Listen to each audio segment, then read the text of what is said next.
자, 제가 앞서 전해드린 대로 북한이 또다시 동해상으로 탄도미사일을 발사를 했습니다. 27일 위성 발사와 이 오물 풍선 살포에 이어서 연이어 도발을 하는 건데 어떤 의도가 담긴 건지 전문가를 전화로 연결해서 좀 자세히 짚어보겠습니다. 자, 김열수 한국군사문제연구원 안보전략실장이 연결돼 있습니다. 안녕하십니까? 네, 안녕하세요. 예. 자, 먼저 북한이 이제 오물 풍선 살포에 이어서 바로 동해상으로 탄도미사일을 발사를 했어요. 이 움직임을 어떻게 해석을 하십니까? 예, 아마 27일 날 정찰 위성 발사 실패가 아주 북한으로 봐서는 큰 충격인 것 같습니다. 예. 이제 국면 전환을 하기 위해서 한국으로 쓰레기 오물 이것도 풍선으로 보내고 또 전파 교란도 해보고 했는데 이것 가지고 아마 부족하다고 생각한 것 같아요. 더 큰 국면 전환이 필요하다고 생각해서 예. 그리고 또 희생양을 찾을 목적으로 탄도미사일을 발사하지 않았는가 이렇게 봅니다. 알겠습니다.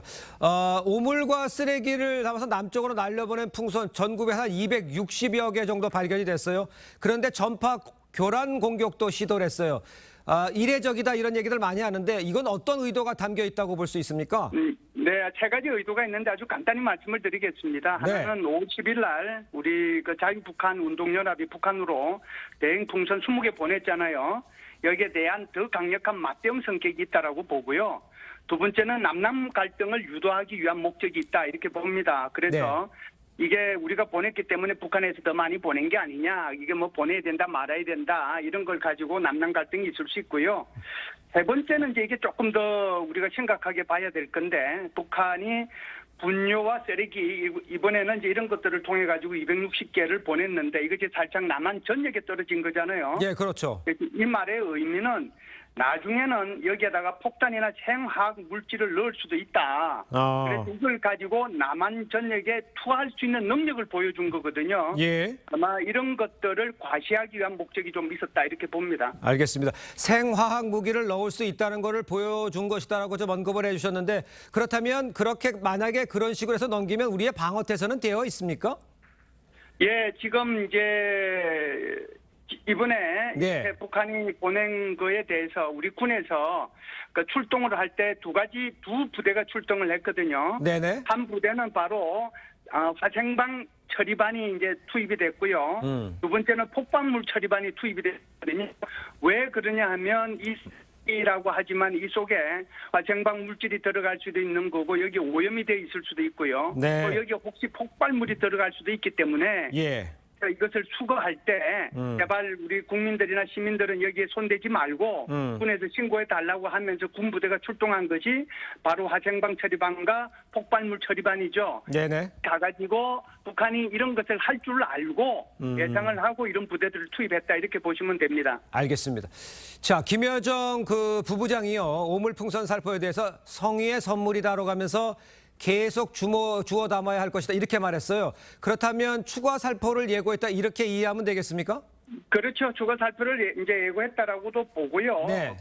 김여정이가 비아냥거리는 것은 아마 전 세계에서 두 번째 가라면 서로 할 사람이다 하는 것은 다 알고 계실 거고요. 네. 김여정이가 한 표현 중에서 몇십 배로 대응하겠다라고 그랬잖아요. 네. 그래서 이걸 보면 앞으로 우리가 이제 살포를 대북 전단을 보내면 아마 북한도 여기에 대해서 아마 몇십 배로 대응할 텐데 우리가 20개 보냈는데 북한은 거의 300개 가까이 270개, 260개 보냈잖아요. 네. 그러면 한 15배를 보냈단 말이죠. 네. 그래서 앞으로도 이럴 가능성은 있다라고 생각을 하는데 이번에 김여정이 담화 중에서 조금 우리가 생각해야 될 부분이 하나가 있어요. 네. 이제 그 김여정이가 자성자박적인 용어를 사용했는데 이게 바로 표현의 자유라고 그랬거든요. 표현의 자유. 예, 예. 그렇죠. 그래서 이런 오물을 보낸 것을 북한 인민의 표현의 자유라고 그랬단 말이죠. 네. 그런데 이제 우리가 보낸 것은 북한 주민에게 사실에 근거한 정보 제공하는 것을 표현의 자유라고 그러잖아요. 네. 그래서 김여정 스스로가 표현의 자유라고 표현한 것 자체가